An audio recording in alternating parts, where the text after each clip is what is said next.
Hello friends, তোমাদেরকে অনেক অনেক স্বাগত আমার ফার্স্ট মিনি ব্লগে। আজকে আমরা বাড়ি চলে যাচ্ছি। আমার বর আমাদেরকে নিতে এসেছিল। ভোর 6টায় ট্রেন ছিল, তাই 4টায় উঠে রেডি হয়ে 5টায় বাড়ি থেকে বেরিয়েছি। তাই একটু ঘুম ঘুম ভাব সবার মধ্যে। তার উপর মন কিন্তু সবার ভীষণ খারাপ, কারণ বোন সহ আমরা এই কয়টা দিন সবাই ভীষণ এনজয় করেছি। আর আজ বাড়ি ফিরে যেতে হচ্ছে, কিন্তু বাড়ি ফিরে যাওয়ারও আনন্দ ছিল সবার মধ্যে। আর ট্রেনে উঠে সবার মুড ভীষণ ভালো হয়ে গেছিলো, কারণ আমরা এই ফার্স্ট টাইম জার্নি করছি বন্দে ভারতের। ট্রেনটা এত সুন্দর ছিল, আমার ছেলে মেয়ে তো ভীষণ এনজয় করেছে, আমিও খুব এনজয় করেছি।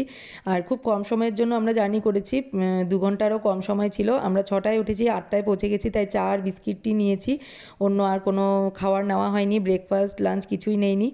আর চা খাওয়ার পর বাইরের দৃশ্য দেখতে দেখতে ভোরবেলা কখন আলিপুরদুয়ার পৌঁছে গেছি বলতেই পারিনি, কারণ একদম কম সময় লেগেছিল। আর জানলাগুলো এত সুন্দর ছিল, জানালাগুলো এত বড় বড়, বাইরের দৃশ্য দেখতে দারুণ লাগছিল। তারপর ট্রেন আমাদেরকে 8টার সময় আলিপুরদুয়ারে নামিয়ে দিয়ে চলে গেছে। টাটা বাই বাই, চ্যানেলটা সাবস্ক্রাইব করে দিও।